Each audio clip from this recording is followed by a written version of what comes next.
The silent healer. In a small town in the heart of the United States, a renowned pediatrician, Dr. Charles Wentworth, had a reputation for being the best in his field. His clinic, a large, pristine facility, was located in the affluent part of town where the wealthiest families sought his care. People lined up for months just to get an appointment with him, and he was often hailed as a medical genius.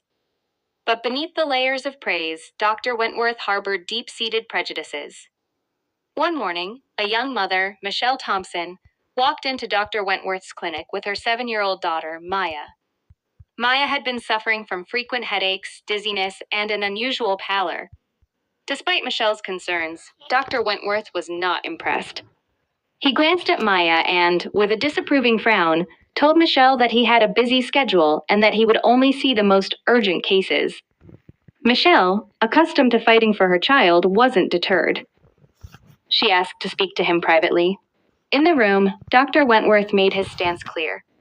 "I don't treat children like yours," he said coldly, his eyes narrowing as he looked at Maya, who was nervously clutching her mother's hand.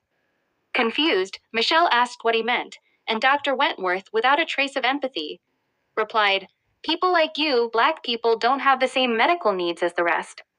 The best care is reserved for those who can afford it and who deserve it."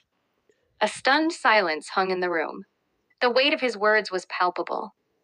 Michelle, fighting back tears of frustration and anger, felt the tension rise.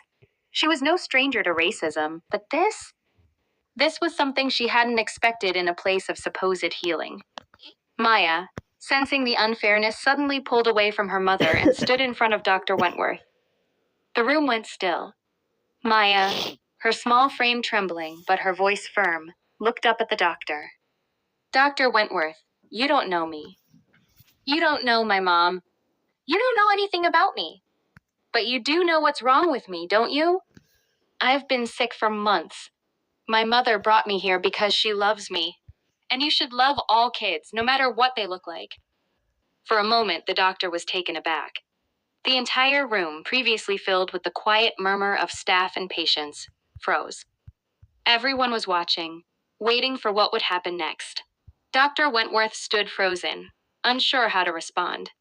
The silence grew heavier, stretching beyond the uncomfortable pause. Maya continued, undeterred by the fear in the room. "I don't care how much money we have.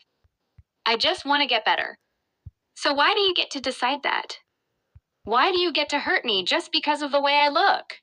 The staff in the room, once complicit in his silence, began to shift uncomfortably. A nurse who had been standing in the corner slowly stepped forward, then another. Slowly, one by one, more staff members began to speak up, expressing their discontent with the doctor's behavior. They began to file complaints right there in that room against Dr. Wentworth.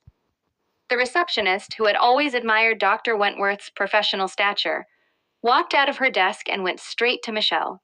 "I'm so sorry. This is not right. We can't let this happen." Michelle, fighting back tears, took Maya's hand. "Thank you," she whispered, and together they walked out. But that wasn't the end of the story. Word spread quickly, not just in that town, but across the state. The local media caught wind of the incident, and soon enough, protests erupted outside the clinic. People marched for racial equality in healthcare, led by the courage of a young girl who refused to accept injustice. It wasn't just Michelle and Maya who fought. The entire town united in a stance for fairness. Dr. Wentworth was soon removed from his position, though his medical license would remain under review. The clinic was overhauled, with new leadership focused on creating a more inclusive, compassionate environment for all patients.